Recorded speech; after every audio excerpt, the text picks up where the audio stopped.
This place is perfect, small, cozy, and bathed in the warm glow of the afternoon sun. The light filters through the windows, casting a golden hue on everything it touches, making the space feel alive and welcoming. It's a fresh start, a chance to reinvent myself. The possibilities seem endless and the future feels bright and full of promise. Emma bounced into her new apartment, a surge of excitement bubbling in her chest. She had dreamed of this moment for so long, and now it was finally here.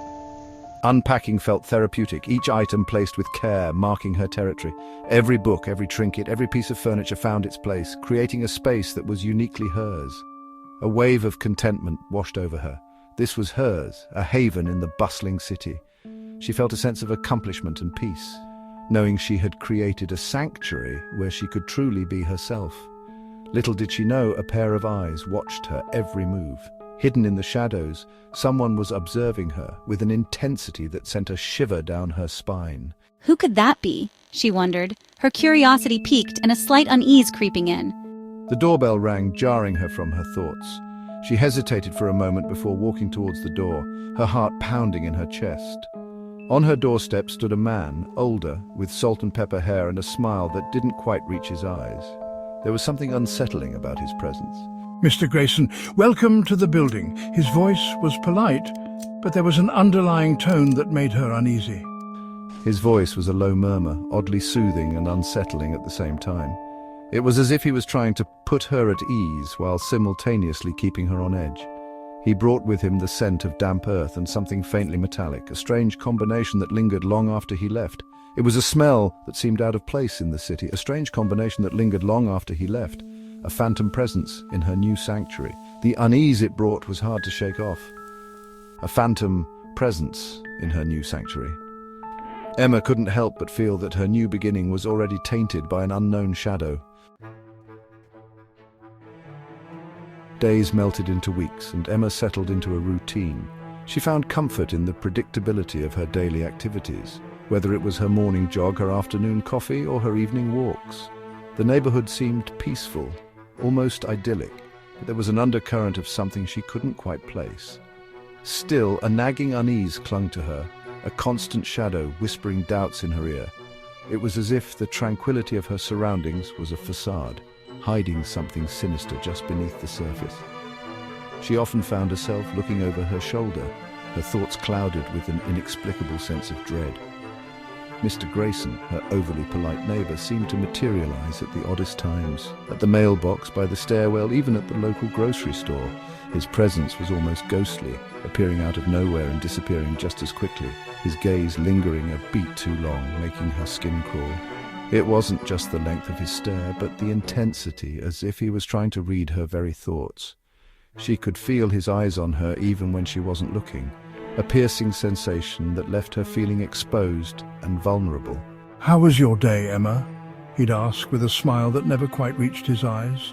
He'd inquire about her day, his questions bordering on intrusive, his eyes reflecting an unnatural interest. It was as if he was cataloguing every detail, storing it away for some unknown purpose. His curiosity felt invasive, a violation of her personal space and privacy. Then came the notes. Small, innocuous at first, a reminder about the building's recycling day, a compliment on her doormat. But they grew more frequent, more personal. Each note seemed to peel back another layer of her life, revealing things she hadn't shared with anyone. He commented on her comings and goings, her late-night work sessions, details she hadn't shared. The notes became a daily occurrence, each one more unsettling than the last. It was as if he was watching her every move, documenting her life in a way that felt disturbingly intimate. Fear, cold and sharp, began to prick at the edges of her newfound peace. She felt like a prisoner in her own home, constantly on edge, waiting for the next note, the next encounter. The sense of being watched was overwhelming, a constant pressure that she couldn't escape. Someone was watching her, and she knew with chilling certainty it was Mr. Grayson. His presence loomed over her like a dark cloud, casting a shadow over her every move. The once peaceful neighborhood now felt like a cage, with Mr. Grayson as its watchful warden. Emma knew she had to do something, but what? The fear was paralyzing, and the sense of being constantly observed made it hard to think clearly. She needed a plan, a way to reclaim her life and her peace of mind. But for now, all she could do was wait and watch, hoping for a moment of clarity in the midst of her growing terror. Sleep became her enemy, haunted by nightmares of watchful eyes and silent footsteps. Every creak of the floorboards, every rustle of the wind seemed to carry a sinister message. She would wake up drenched in sweat, her heart pounding, convinced that someone was watching her from the shadows. The notes escalated to text messages, each ping a hammer blow to her sanity. The messages were cryptic yet disturbingly personal, revealing details only someone close to her would know. She changed her number, but the messages found her again, relentless and invasive. He knew when she was home, what she was doing, even what she was wearing. It was as if he had a window into her life, a view she couldn't block out. She felt exposed, vulnerable, and utterly helpless. Paranoia tightened its grip, suffocating, driving her to the edge. She started avoiding places she once loved, her world shrinking as fear expanded. Every stranger was a potential threat, every shadow a hiding place for her tormentor. Her once safe haven had transformed into a gilded cage, the bars closing in. The comfort of her home was now a distant memory, replaced by an ever-present sense of dread. She felt like a prisoner trapped by an unseen warden. "Oh no, not again," she whispered to herself, her voice trembling. The realization that this nightmare was far from over hit her like a tidal wave, leaving her gasping for breath. One evening, as Emma returned from work, she found a single red rose propped against her door, its petals already browning at the edges.